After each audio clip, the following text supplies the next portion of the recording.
Good morning, everyone, and welcome to our first episode of our new series, Colombia Continues Searching for the Center for the 2026 elections. Now, it's a pleasure to introduce you our guest, Humberto de la Calle, and our hosts of the series, Sandra Borda and Ken Frankel. And with this, I'll give the floor to Sandra to begin this discussion. Sandra. Thank you, Martha. Good morning to everyone, and thank you for joining us. Would like to welcome those that are joining us live now and those that will be listening to the recording. Let me give you a brief introduction on what this series is about and what are the goals that we have in mind with this discussion and others that will come. 4 years ago, Colombia's first left wing government in recent history took office. But in addition, the electoral process provided an opportunity to organize a political force known as the political center, which has been developing its ups and downs, and surely we'll be discussing many times if this is the best name for it. Back then, the Canadian Council for the Americas launched the first season of a series on the political center in Colombia. And the series provided an overview and features conversations with key figures whose ideas are relevant to the center's agenda and platform, regardless of their party. Back then, the results were not favorable to the left wing, despite the highest voter turnout in 20 years, 55%. Gustavo Petro won only 40% of the votes in the first round of the voting, while Rodolfo Hernandez won 28%, an independent candidate and an outlier, if you want to call it somehow. Federico Gutierrez won 23%. He's a representative of the right. And Sergio Fajardo of the political center just won 4.2%. In Congress, the historic pact won 20 senators and 20 in the House of Representatives. The Conservative Party, 15 senators and 25 in the House. The Liberal Party won 14 senators and 22 in the House, while the Democratic Center won 13 senators and 16 in the House. Both centralists showed poor results. That is, the Green Alliance coalition won 13 senators and 11 in the House, and one that is with us today. And New Liberalism won no seats in the Senate and only one in the House of Representatives. 3 years later, shortly before beginning the new elections in Colombia, this series by conducted by Ken Frankel from the Canadian Council of the Americas and I, Sandra Borda, professor in the Department of Political Science and Global Studies at Andes University, will present this series. We will discuss the center's political activities as an opposition force and closely observe its political protagonists. Indeed, we will examine how they see the near future through the voices of the politicians belonging to this force. In the first episode of our series, we welcome Humberto de la Calle Lombana, an elected senator of the Green Coalition of the Center, and I would dare to say that he's one of the public officials with the clearest vision of the positions and agenda of the political center in Colombia. Mr. De la Calle, it's a pleasure to have you with us. Thank you for accepting this invitation. Let me begin with my first question, which you can imagine after this introduction, and it's what's the balance that you of the period of the political center since the last election still today? Well, firstly, I'd like to say hello to Sandra. I'd love to talk with you today, and naturally, Ken, Martha, and the team that's backing this idea of examining again what's the situation, the future of the center. I agree with Sandra that in Colombia we have a problem with the word center, But for this discussion, let's keep calling it because we want to avoid extremes and we can understand it beyond knowing if it's a good term or not. Okay, firstly, I'd say that if I was asked to define what's happening with the center and with Colombia overall right now, for me, the word is uncertainty. I think that we're living times in which we cannot give the final answer, determined answers to anything.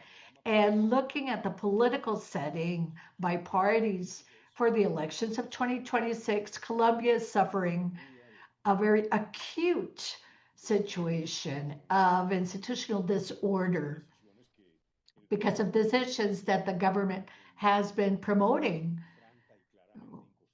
which are frankly unconstitutional. It's something that we've never seen in Colombia before.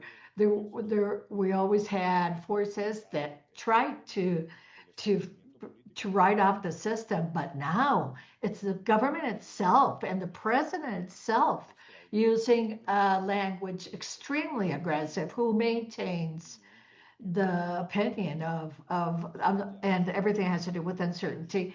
The Minister of Justice yesterday said that he would have a constitutional assembly in March, not through constitutional ways, but de facto, appealing to the people with the idea of democracy. That and Antonio Negri had said that the true democracy is that of the street, and we have the president as a chancellor, as a person that wants to be the voice of the people.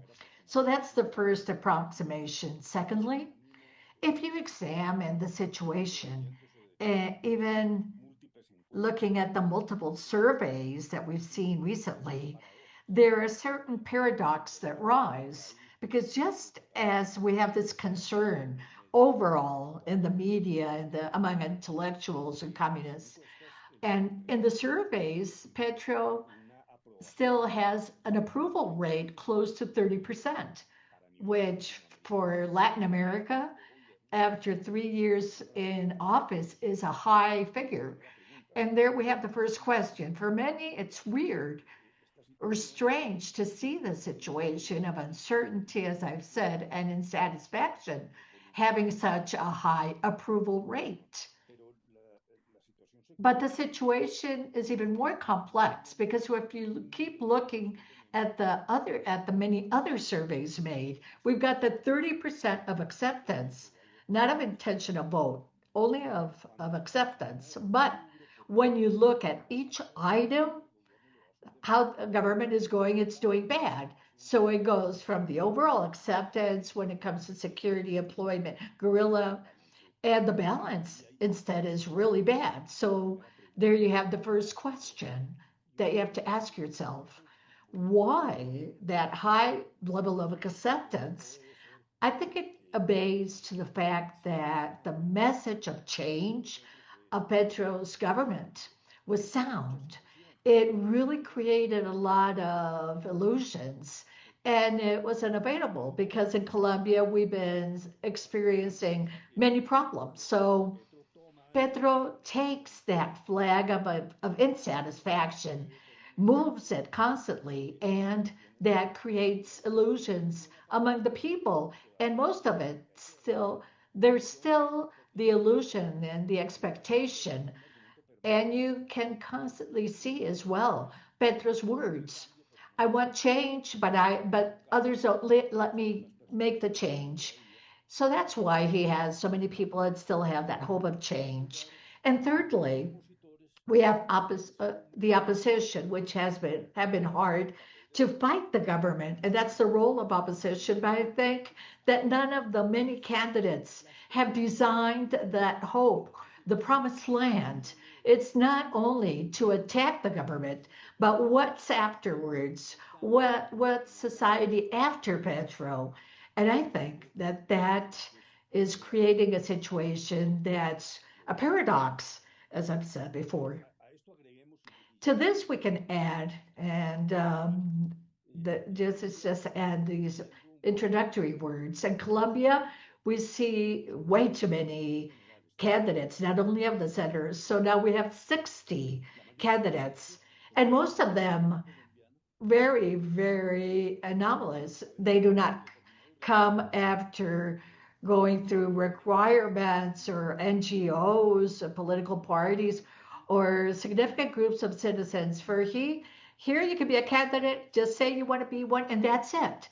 And so now you have to see that citizen can participate in debates. There's a promise to be paid for the votes obtained, and there's a consolidation of the candidacy based on collecting signatures, which is not hard. It could be hard to make people sign, but it's not hard to have the number of signatures needed. But it's more complicated for the center because in the extremes of the political setting, we have some more discipline and more strategic ideas of what is wanted. But in the center, there are many candidates, each acting independently in silos with a standard of political parties that's very confusing. Really, the party organization has been diluting in Colombia, so they're mostly individual adventures, which show those that are heading the surveys less than a year from now. And we've got figures among 60 candidates, which makes it impossible for now to predict what will happen. Of course, we will see some decanting. I don't want to be pessimistic because there are candidates that die in their own weakness in their political position, but still, there's a certain degree of disorder generated for the center, enormous risk because since we have such a high polarization in Colombia, it will hurt the candidates of the center who said that they're weak, they don't have strong will, and they're the result of a polarization setting, and they're not radical. And the dynamic, if the center doesn't organize itself, can disappear, as we saw in 2022, which is what Sandra told us about early on. So that's my first approximation. Thank you, Humberto. I have a question.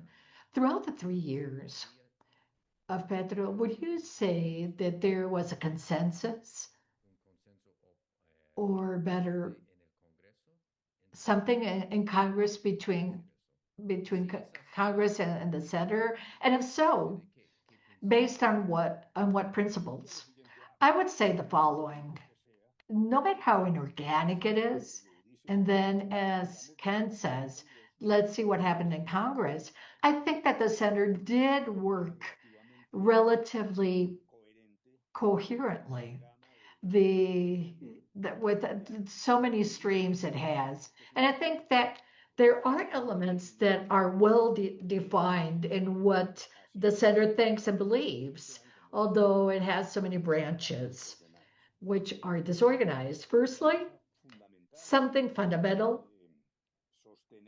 It defends an economic open competition, open economies. It's concerned with the constant efforts of going towards to make our healthcare system much more state-owned. And I include here the defense of independence of the central bank, which has been fundamental to have a healthy currency and to struggle against inflation. And this is increasingly critical. There's a respect to the separation of powers. Really, the center understands the risks because the current government attacks the courts, does not obey judicial decisions made. And as I said, it proposes a series of paths that are not constitutional. Therefore, I believe that the center has consolidated to defend the rule of law, which gathers all of these ideas. And I would end by saying that there's a fiscal orthodoxy, which now is at risk. In Colombia, we have the ceiling, which is the higher limit, which impedes exceeding the debt of the country. And the government recently suspended that, and it created uncertainty with regards to the result of what Argentina did by exceeding its expenses and reaching an unbearable debt level, and what will happen for the next government of Colombia. I can go talk ahead about other topics in which there's a quasi consensus, but I think that this core is really what is determining for the center. Just to follow up Ken's question, there are two key questions in terms of what you can say is the core of a political source. One is the agenda, which consists of the principles that you've mentioned, but also particular positions regarding priority topics for the country.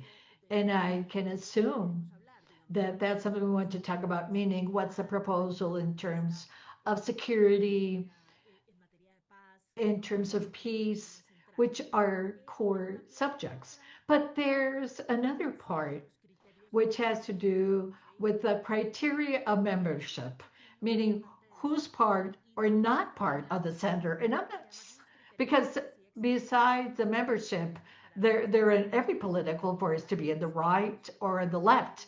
You have to believe in certain things and you have to meet certain conditions. So the center is also a place in which there should be a list of overall principles that people should share to be part of this. So, which do you think should be those principles for the membership?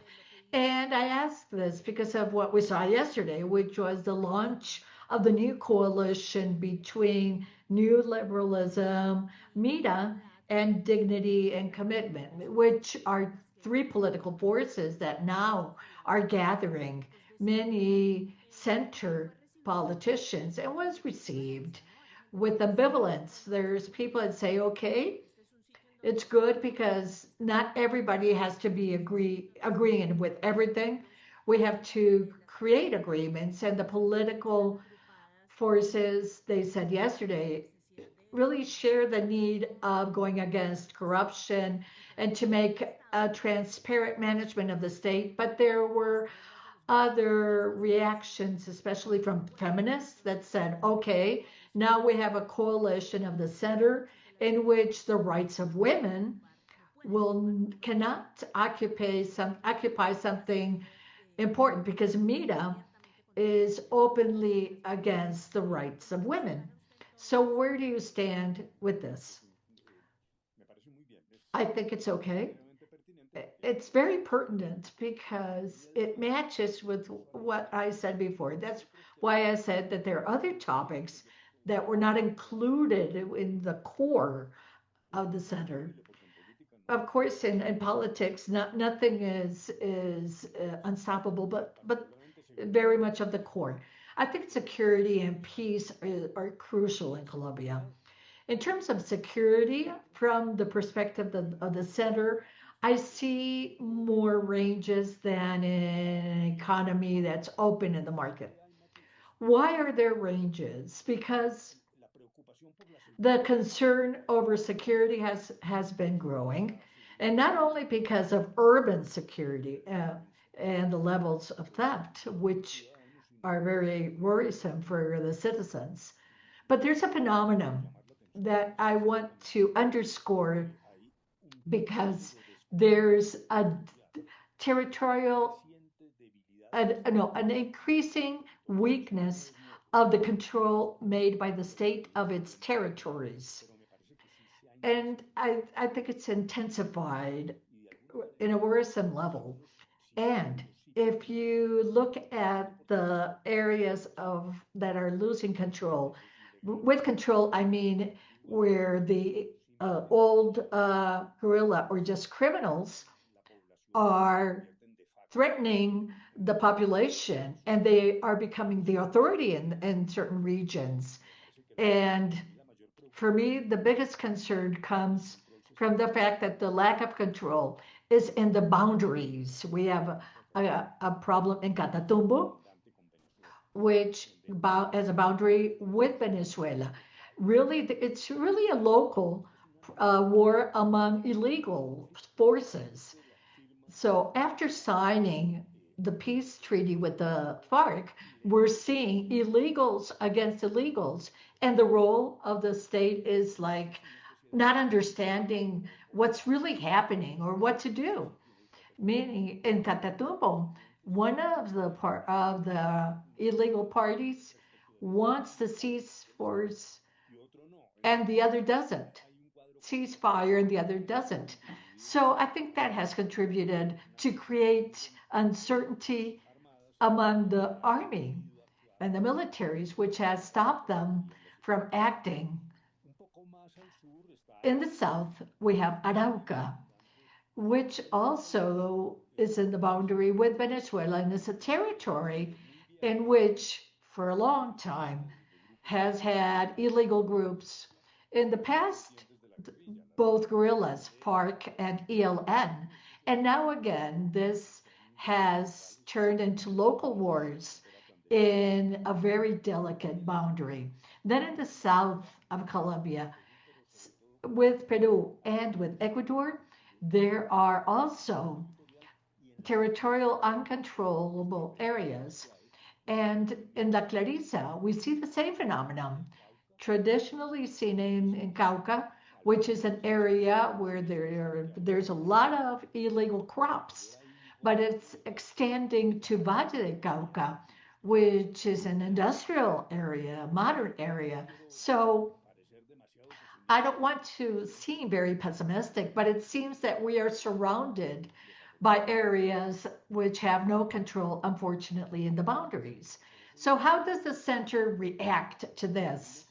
I see a certain trend to demand a response that's harder, especially from the next government, a more determined military base, a reconstruction of the idea of peace with security, with the idea that all peace, if you don't have peace, if you don't have safety policies, and with this phenomenon that I mentioned, we have the balkanization of the conflict, in which we have illegal groups in very different areas. So you can say that the vector is between those that want a harder response and those that think that security is important, but they're always seeking to be set apart from bucalism. And however, they do exist in the center, although we have the third question of Sandra, which is very important regarding membership.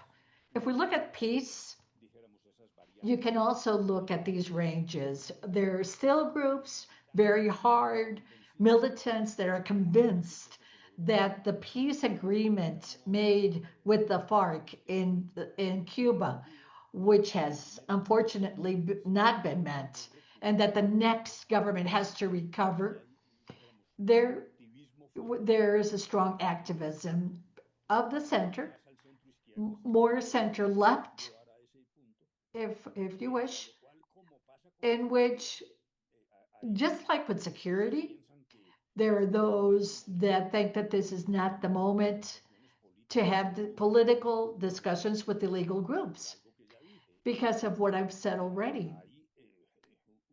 Because there is an abundance of criminal groups dispersed only from the old ELN. It still has an idea that is more rebellious ideology and it's entirely diluted today. ELN is not thinking about placing the flag of its movement in the president's home. No, it was to compete to preserve certain territories for its own activities. So, still within the center, I think that there are people that are saying, look, the armed conflict in Colombia ended in 2016. Now, what we have are illegal groups that probably with more incidents in other countries, but this is more delinquency that we have to attack with the state's force or submitting them, but judicially, not through political negotiations with these groups.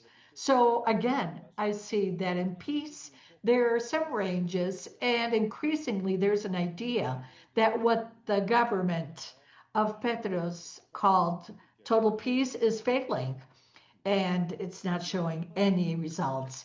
And going now to membership, it's crucial. Yes, indeed, there are groups that we can say that are on the right. Those are, we don't like the words, but it's to understand each other internationally. These are hardcore groups, for instance, Centro Democrático, headed by Álvaro Uribe. Historically, he's been the leader of this. Also, we have Cambio Radical under the leadership of Germán Vargas Lleras, and they're who say in the center that these should be excluded from the center and from any hypothetical process to rebuild the center and to gather the streams. But what am I seeing personally? That there's an increased concern with the government in terms of the Constitution because many members of the center are beginning to think that it's time to make a larger coalition in which no one is excluded, excluding the extremes. For instance, we have former President Cesar Gaviria who wants to create a coalition of everybody that he calls Democrats that wants to defend the rule of law without excluding or vetoing anybody. And I think that the government's actions that pushes every day, again, now we have the idea of a de facto constitution. We recently had a popular consultation against what the Senate had ruled, which is the one that gives the approval or not to that consultation. And I think that that can start moving the waters to the idea that we have to make an effort to gather political lines that in normal conditions would not be centered. So let me rephrase this. I think that the center can end up nurturing from different groups which were never thought as center or having standards of belonging to the center and more to the right. That's the same spirit of what Santos talked about yesterday, right? Yes, that's what's being seen.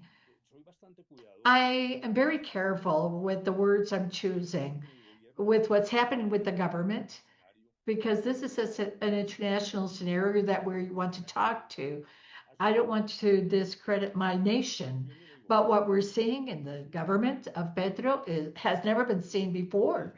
This last idea of having a popular constitution that goes against what the Constitution says, I think that frankly is something alarming. Why?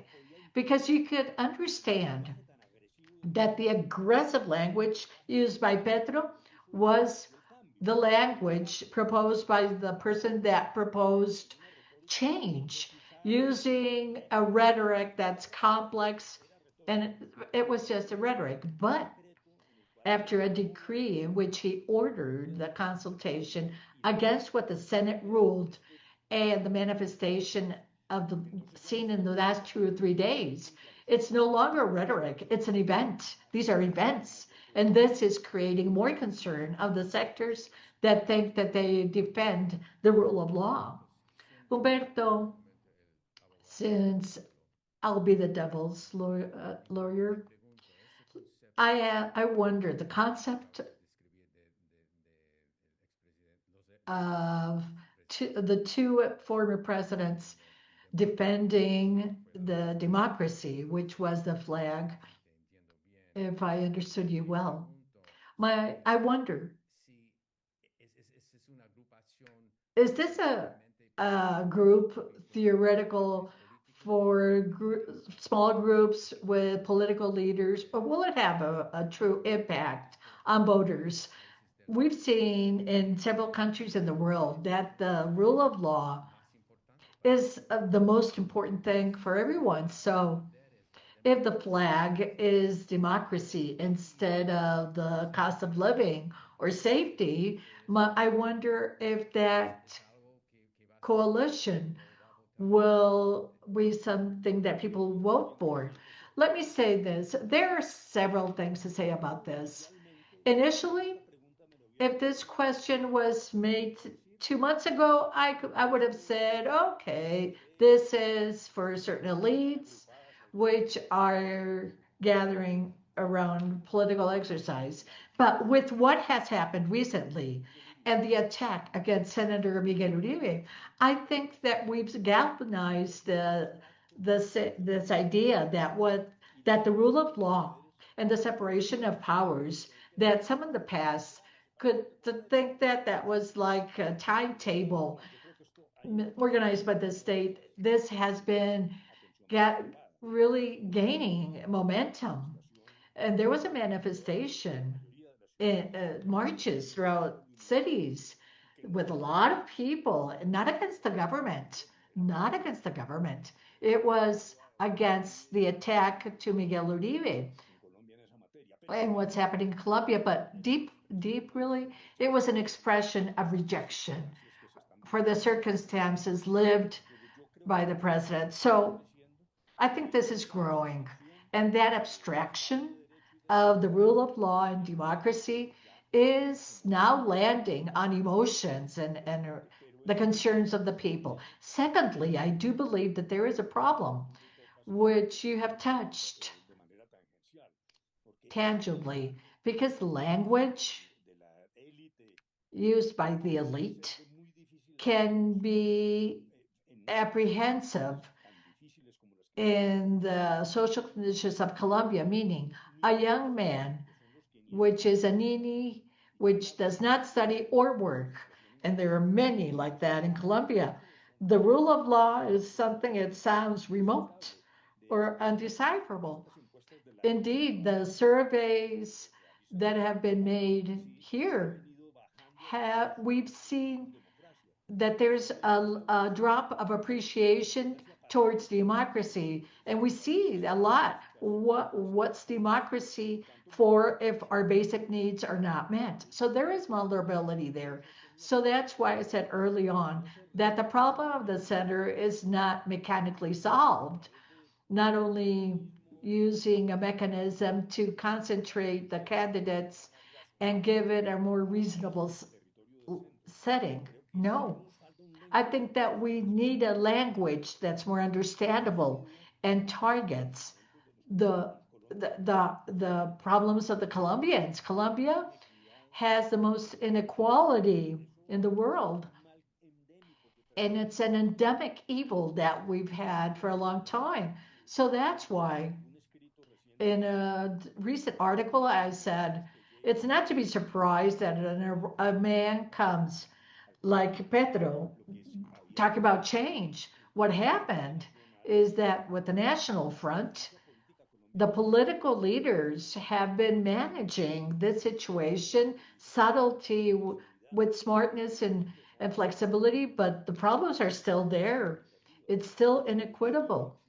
There's still in Colombia a lack of empathy,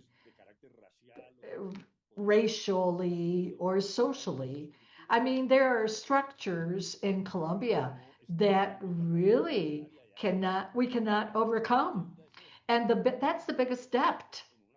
And that's why, in circumstances like these, the proposals, populist, of the Napoleonic consultations and the trails anyways, have a big volume of followers. Let me keep pushing you on this because this has to do with the big question of the future. So, keeping in mind the discussion, which indeed we can say that Cesar Gaviria and former President Santos. So let's think about a central right coalition as a way to face the process of the erosion of democracy that we are experiencing. So I wonder, are we facing two risks here? So give me your opinion, please. The first risk is called moral authority. I mean, a part of that coalition also had its democratic deficit. So it had many incidents related to the erosion of institutions and of the democratic order, which were reported. And fortunately, the political institutions faced bravely. But there's a debt pending when it comes to democracy and rule of law. So involving them now wouldn't make us get into problem with the moral authority. And second risk, which is not entirely different, up to where can we invoke the political parties. Does that mean that we're going back to the past? I've always said that part of the problem that I feel with what the opposition says against Petro is that the opposition entirely is not aware of the conditions that led Petro to power, like this equality, unemployment, and lack of access to education. So it's like we want to understand Petro as like a parenthesis. And sometimes what we are proposing is going back to what we had before Pedro in power. And we haven't, unfortunately. Pedro has not gone again, gone against and really resolved the problem of inequality when it comes to labor for women. I mean, there are many things unresolved. So, can we think of a coalition? Doesn't it sound like going back to the domain of the political establishment, which firstly put us here? I would take the liberty of making a confession. That idea of the anti-petro coalition has not seduced me. I think it has several problems. Ones that are strategic and the others are tactical. The strategic is what you said. I entirely agree with you, Sandra. Here we have true problems. So, if what we think is that Petro is a parenthesis and that in 2026 we'll go back to how we were before him, I think that strategically as a nation we're in trouble because we have complex problems and we haven't been able to consolidate a minimum agreement of what the Colombian nation needs. So there is a vulnerability with that type of coalition. And tactically, because even if the center ends immersed in that coalition, it also will receive the defects rising from the extreme right because it has to keep quiet to things that can be condemned if you genuinely are the center. I said to Cesar Gaviria recently, 2 or 3 months ago, I said to him, the risk is that we don't have a rival on the rights, and that will make go from the center to the right homogeneous. and that would favor the Pacto Histórico, which is Petro's party. So these are the those responsible and the corrupts and the Nazis and the neoliberals that are against me. So let's defeat them all. That would be good for Petro. But why am I saying that this is a confession? Because I believe uh, for the people abroad, I mean, we invited a consultation, a popular consultation regarding labor, which is very common. Workers wanted to meet some rights, and the government allied with the workers. That's normal, fine. But since they wanted a popular consultation, which should be approved by the Senate, and the Senate ruled it out, said no, and the government said we'll do it anyway. There is a before and after. So, why is it a confession? Because I believe that that consultation that was aborted, and now to have a consultation based on the ideology of Antonio Negri, I think that this is a big problem for Colombia. And therefore, we need to have an open mind to see how this will be treated.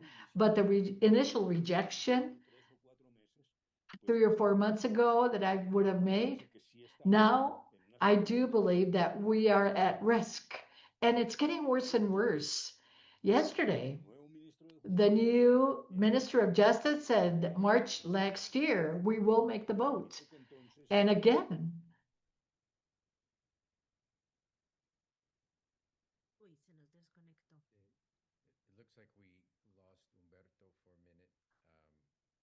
we lost Humberto for a minute here. Let's wait until it comes back.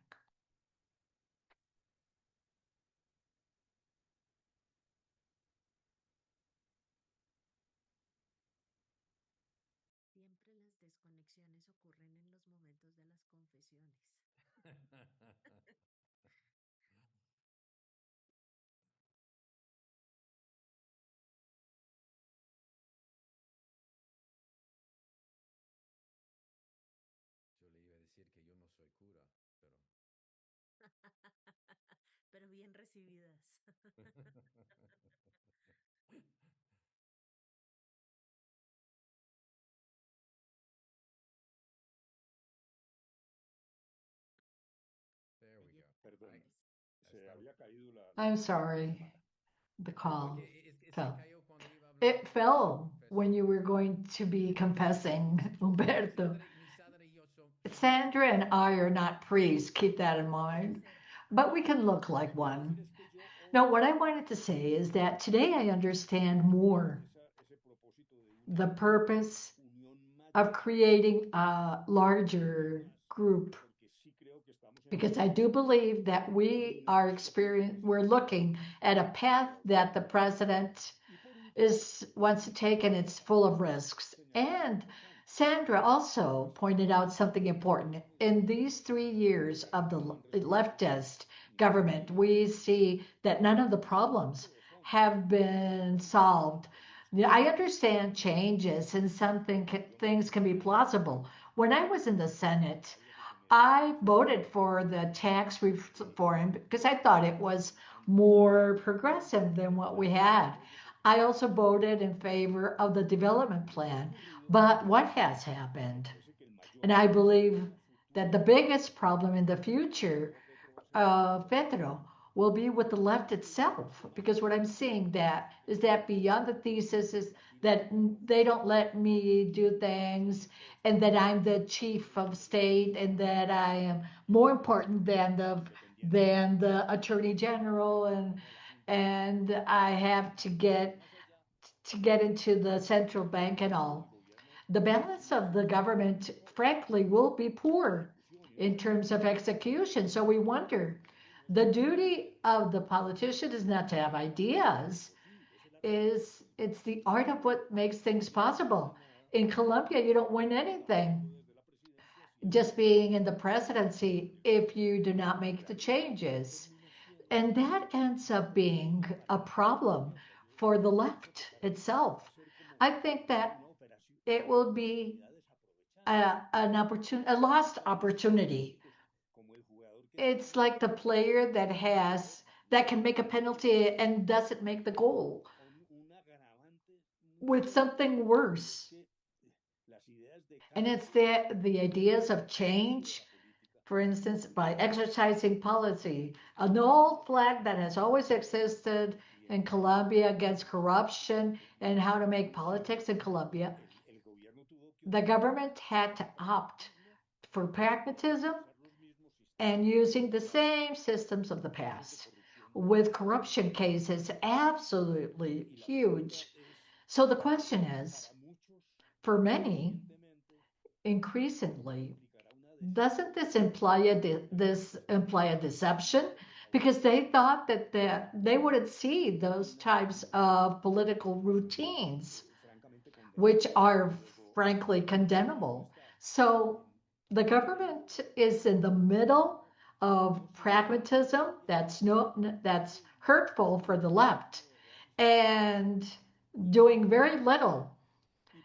So we have the hypothesis that all of these ideas on consultations and are an instrument of agitation and not a true desire to meet the needs of the Colombians. And at the same time, it's a simple way of replacing the realities that we have with using rhetoric to maintain the core of its voters for 2026. Humberto, thank you. Let me go back to the principles of the center, or what could be the principles of the center. You mark the difference on safety. You talk about peace and safety.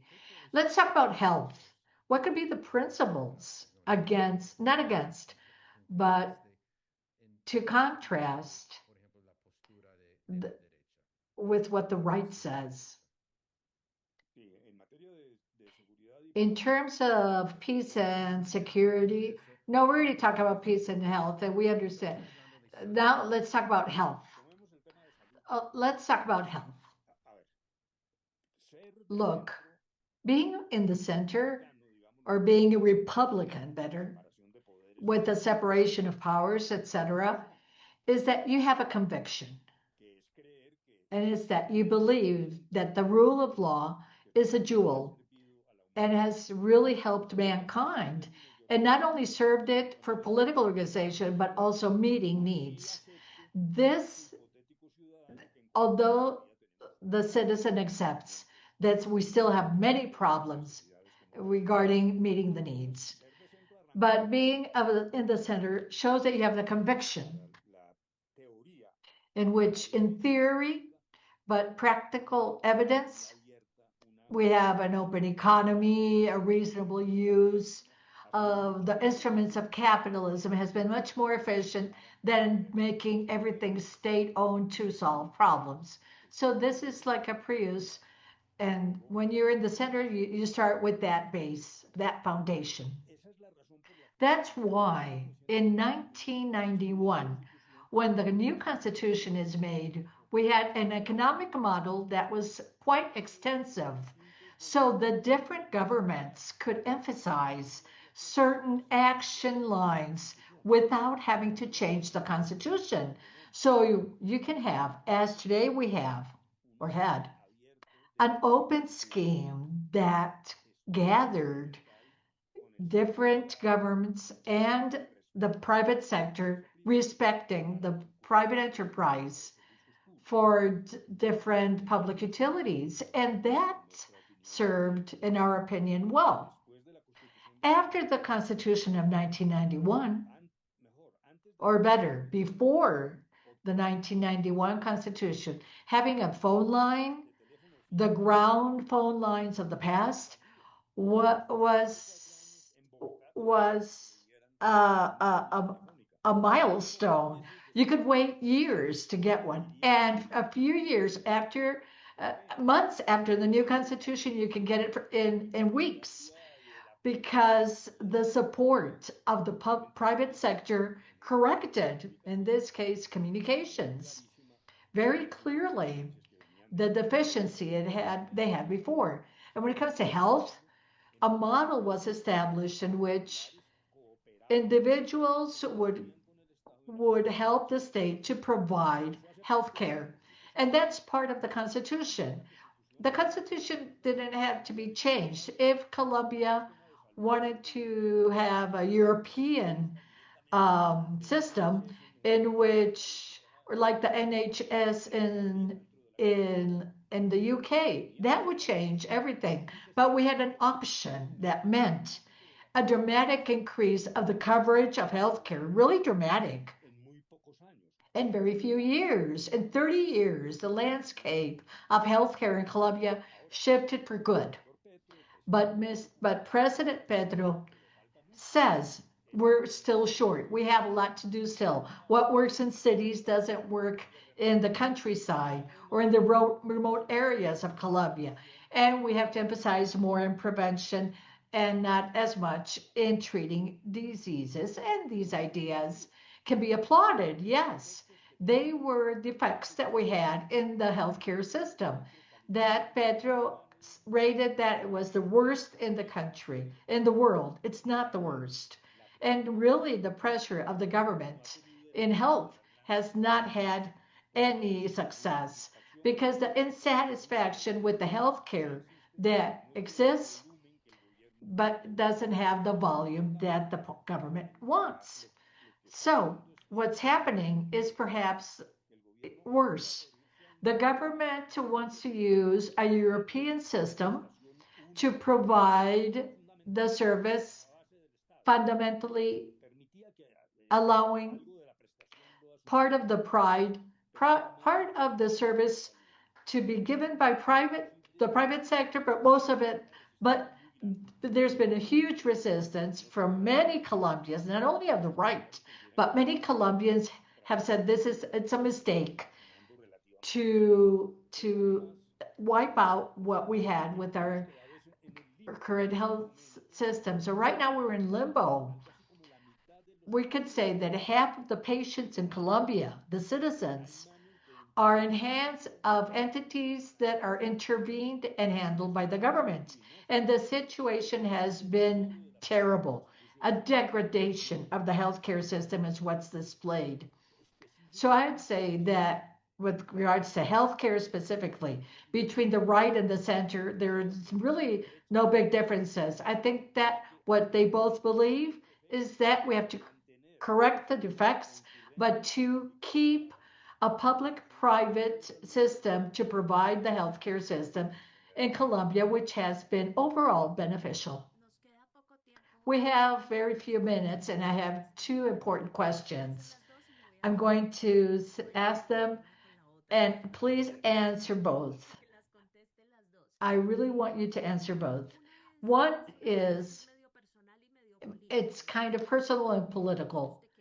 What about you?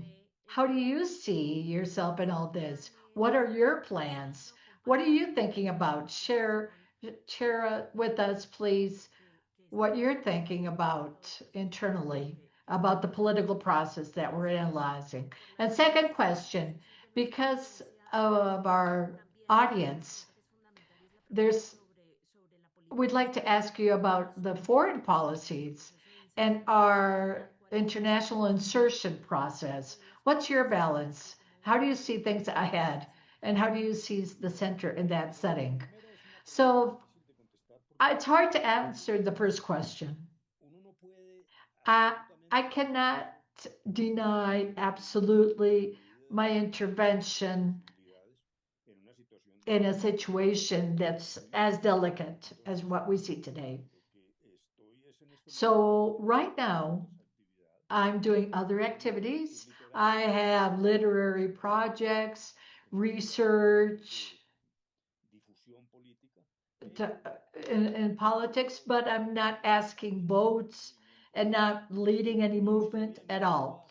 And I'm not really driven to do so because there are others. There are way too many candidates. I don't think it's attractive to be candidate number 61. I think it makes no sense. And to be part at the end of that and to see it really it's not attractive to me. But I don't want to be categorical and say that there's no chance that in a year, Sandra, you'll say, yeah, you said you're more interested and look at you. So really, the events are quite eloquent, are very dramatic now. And we have to see in what conditions we can contribute, not only in a project per se, but with other personally, but with others. I'm not in it, but I cannot rule it out. Have you had conversations with the rest of the politicians of the center? Sure. I belong to a group. That's interesting. A group that connects with others. And there's a lot of noise now, despite this confusion that we're seeing. I think that we see a movement. Unfortunately, everybody is feeling alarmed, as I've said, but there is. With foreign policy, you know more than me. I don't want to answer really with you there, but there's an old interest of Colombia to have more open foreign relations, more not limited, like in the time of Marco Fidel Suarez to only look to the north. He said, speech and law, look at the north, and that's it. But I think that's been legitimate, yes, and we managed to combine or carry out a more combined and multipolar um, setting. But now what's happening is very complicated because that relationship of Colombia with the US, which is undoubtedly important, Colombia is assigned to take the path seeking agreements with the US, especially because of a terrible situation, because here we have drug trafficking. We are a big producer of coca plants, and that places Colombia with a need that's amazingly big.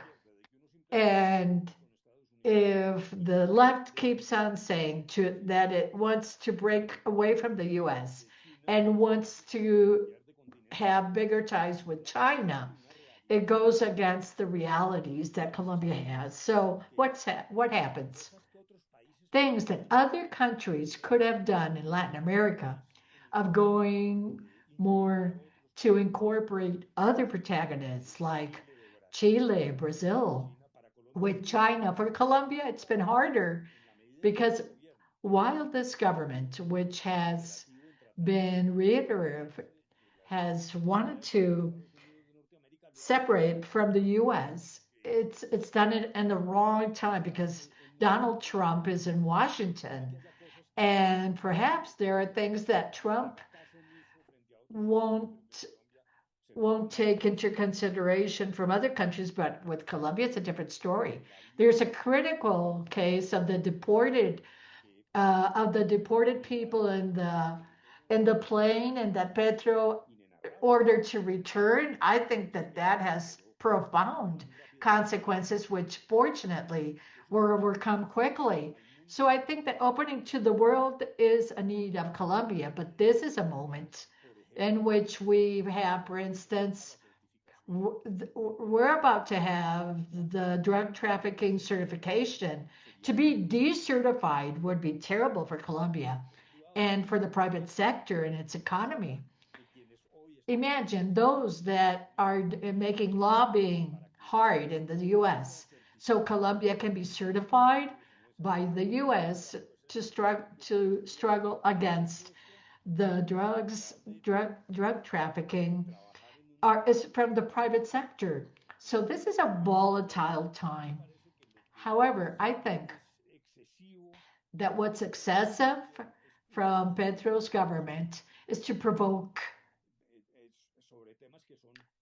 topics that are international. Even the voice of the Colombian government is secondary. The rupture of ties with Israel with regards to Gaza, and we know that what's happening in Gaza is terrible, but to break ties with Israel because of that goes beyond the what we need. It really we we know that we have to be with these countries.